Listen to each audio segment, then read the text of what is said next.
Hello everybody, and welcome to Wren Loves, Killing Authors, featuring Beware the Villainess.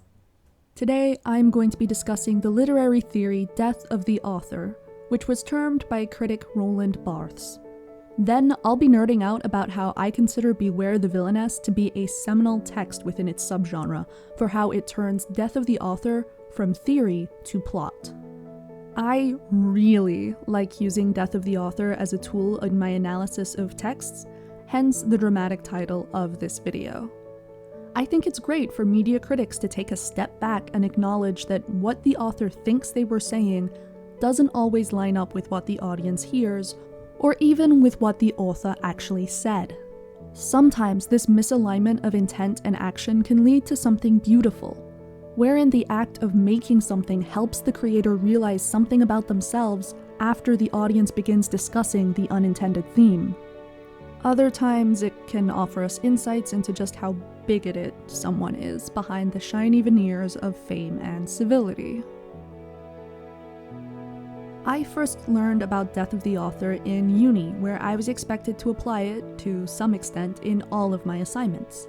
Over the course of getting my degree, there were a lot of times where I felt like the term needed to be put on a shelf until people on social media learned how to play with it properly. So, before we get into how Beware the Villainess manages to use the theory as a plot device, I want to make sure we're all clear on what Death of the Author is, and more importantly, what it's not. Death of the Author is not a free pass to avoid feeling guilty about giving financial support, accolades, and influence to people who have done and are even continuing to do terrible things with the money and influence your viewership and merch purchases grant them. There is no such thing as separating the art from the artist when those things are permanently linked by the artist's bank account. And to pretend otherwise is to refuse to meaningfully engage with the art or the society that produced it. Now, it's statistically possible that some of you watching are feeling attacked by what I just said, so please listen just a little longer.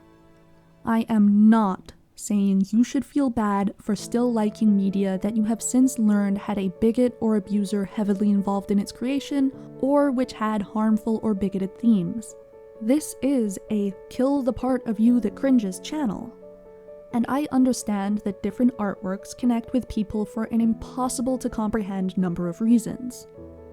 For instance, I still love the worst made and most racist entry into the OG Indiana Jones trilogy, The Temple of Doom.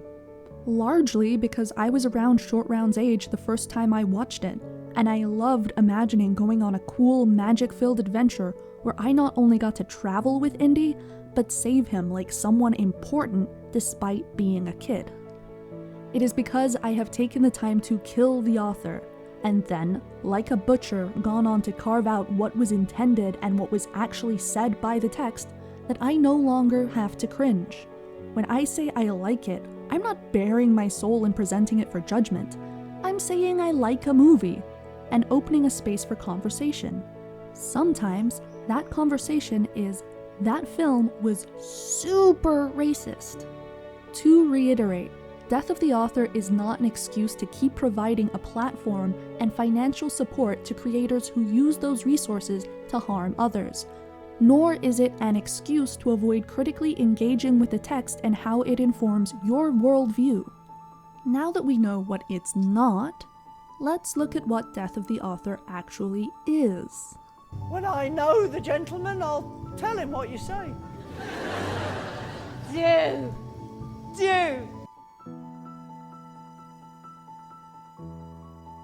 Death of the Author is a literary theory that can be surmised as the author's intent and interpretation of their own work holds no more value or significance than the interpretations and opinions offered by anyone else who has experienced that work.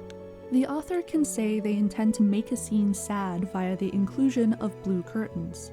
Viewer 1 might say the curtains were just blue, and the scene felt bleak because of the gray clouds outside. And viewer 2 might call them both pretentious pricks and say it's obviously an erotic scene based off of that provocatively shaped lamp in the corner. and all of their opinions are equally valid. Every person that experiences the scene is going to draw their own conclusions based on the context of where the scene appears in the text, how the language and/or imagery has been used so far by the artwork, their own life experiences, and so on and so forth. Some of them will agree with the author, some with fewer 1 or 2, and some will experience an entirely different take on the scene. And that's fine. Good, even, because it's art. And good art should be thought-provoking in some capacity, whether intellectually or emotionally. By acknowledging that there are different interpretations, you can ask why they are different, and use that as a place to build a better understanding of and better sense of empathy for others. Additionally, in a much more pragmatic, less poetic kind of way, if you are a student being asked to write an essay about how well made a piece is, or an editor tasked with assessing whether a text is useful as a teaching aid, Death of the Author can be insanely useful.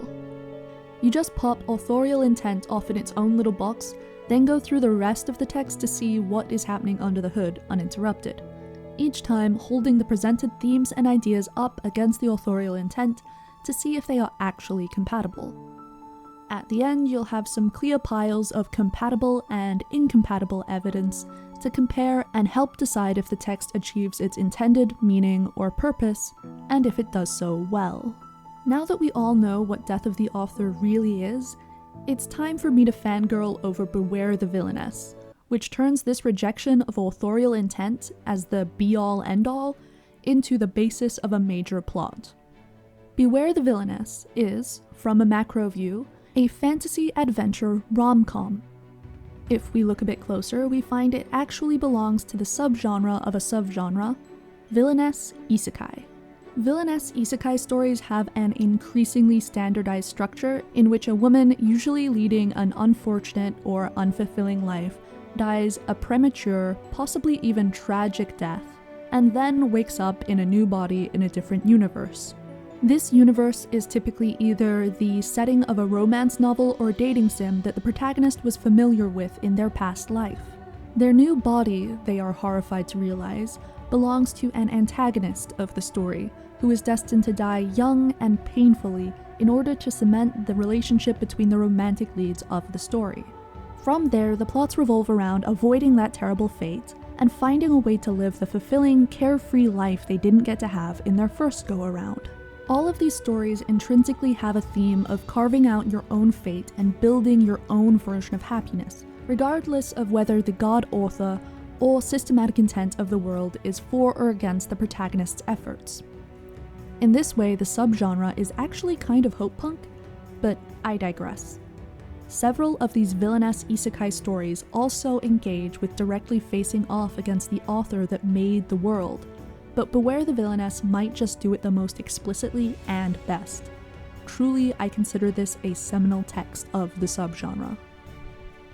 You see, pretty immediately our protagonist, Melissa Fodbrat, announces her intention to do what most characters in her situation do: refuse to be the villain, avoid ever meeting the female lead, and break off her engagement so it's no longer an obstacle to one of the possible pairings of the book. She'll just live a peaceful and luxurious life in the background while whatever fairy tale-esque romance route unfolds happens at a nice, safe distance. So far, we are all still comfortably in that nice reject fate, take control of your life and find your happiness theme. Then we meet Ian. Ian Basilios is the novel's charming crown prince archetype, Melissa's fiancé who is destined to fall in love with the female lead, Yuri Elizabeth, and discard Melissa. Pretty immediately we learn that far from being a Prince Charming, Ian is actually a spoiled, mean-spirited playboy.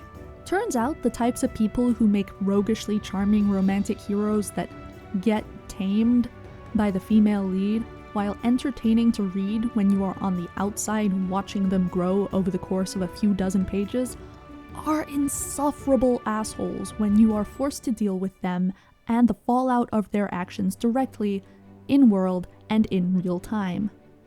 Who knew? This discovery is the first on Melissa's path to not just rejecting her fate, but the fate of the entire world, and in turn, the author. It's not an immediate turnaround. She considers the other possible romantic endings that would still follow the story's intended path first. The cold and distant, but actually deeply romantic Byronic sniper? Nope, that's a stalker. Okay, maybe the wild-hearted werewolf lover. A strong, rule-the-weak berserker who doesn't drink his respect women juice until he is forced, and is prone to killing anyone that bores or resists him. Maybe no. Finally, there is the suave billionaire merchant. A billionaire. But also a possessive sadist who gets off on killing the things he loves. Melissa, a kind person and feminist, realizes that she cannot live a peaceful, fulfilling life by knowingly letting another woman get married to any of these walking red flag factories for the sake of averting a scripted demon apocalypse, especially not when she could instead just use her foreknowledge of the plot to do the same thing. This is reaffirmed after she actually meets Yuri and discovers just how wonderful a person she is, and how uninterested she is in all those jerks. It is with this decision that Melissa rejects the entire conceit of the fantasy romance she has found herself within, placing herself at odds with the intent of the in-world author of all the men that loved her. Initially, unbeknownst to Melissa, the intent of the author does not take this decision well. That's alright though, because we are officially on the kill that author plotline. The more progress Melissa makes in helping Yuri establish her independence, the faster major plot points from the novel begin to appear. Early attempts to thwart Melissa revolve around forcing the circumstances that are supposed to herald the start of the romantic roots of the story. These are plots that Melissa, by a combination of foreknowledge, luck, and brazen disregard for the social norms of the world she is in, manages to avert with relative ease, thanks to the help of her cute butler and her money-loving maid. Now, Melissa isn't an idiot. Some of these events, she reasons, may well have been brought forward by her changing parts of the story. Other events, however, are just so perfectly timed in how inconvenient they are, or so unrealistically contrived in how they start. Then the stakes start getting higher, and the danger more real. Despite this, Melissa perseveres, openly disregarding, criticizing, and even taking advantage of the author's writing choices. As a writer myself, this is actually one of my favorite sequences from the entire manhwa, because it's so true. A smart character could never truly be smarter than you, and just saying a character is wicked smart and then doing a bunch of other plot stuff so you never actually have to show them being smart is a tried and true method. Eventually, the intent of the author decides the best way to go about things is to force an early ending to the story, resetting the whole world, thereby erasing the meddlesome Melissa from existence. This leads to the final confrontation of the arc, where the subtext of the story becomes the main text writ large. In the end, the key to winning is the realization that the author has no control of how the story is interpreted or changed by its intended audience, and no matter how much they may rail against it, their desire for the story to go a certain way means nothing. The author is dead. Long live Melissa Fodebrad. Or, the reader. Hit like if you agree. I mentioned earlier in this video that Beware the Villainess is not the only story to have portrayals of the author or author's intent within the text. So before closing out the video, I thought it would be best to make it clear what I think makes Beware the Villainess stand out, aside from its comically expressive protagonist. Some of these women are in alignment with the authors of their world. Others are the author. Some, just like Melissa, are caught in a conflict with the author, and the key difference I find is that the conflict becomes deeply personal. Ailette, of The Perks of Being an S-Class Hero, is the highly esteemed customer who cultivates a relationship with the god authors through prayer. Fiona, of Author of My Own Destiny, feels personally indebted to the male lead for all the trauma she arranged for him to be put through when he was a figment of her imagination and not a real human being.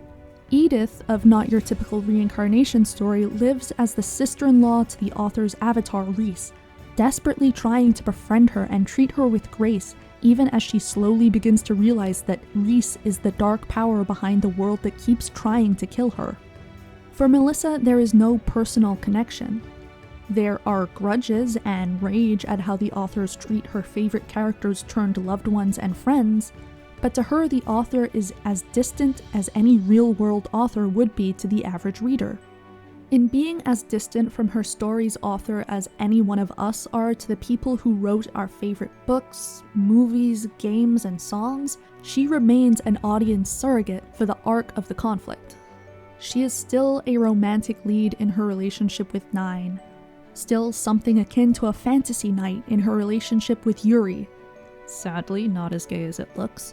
But when it comes to her conflict with the author, she is as separated from the entity as a character within the story can be, mirroring the same position as we are reading that story. In fact, it places her knowledge of the conflict a half step behind our own as the viewer, so that by the time the conflict comes to a head, we want to see her not just reject the author's intent, but kill it dead, so we can see her live out and enjoy a story that is hers. Stories are strange, intangible things that cross mediums and spans of time too vast to try and comprehend. Whenever we engage with one, we take a piece of it with us. No one else should get to dictate what that piece means to us, not even the person who made the original whole. Thank you very much for watching. If you made it this far, please take just a moment longer to hit like and subscribe if you haven't already. It would mean the world to me. See you in the next video. Until then, keep practicing hope, and don't be afraid to get punk about it.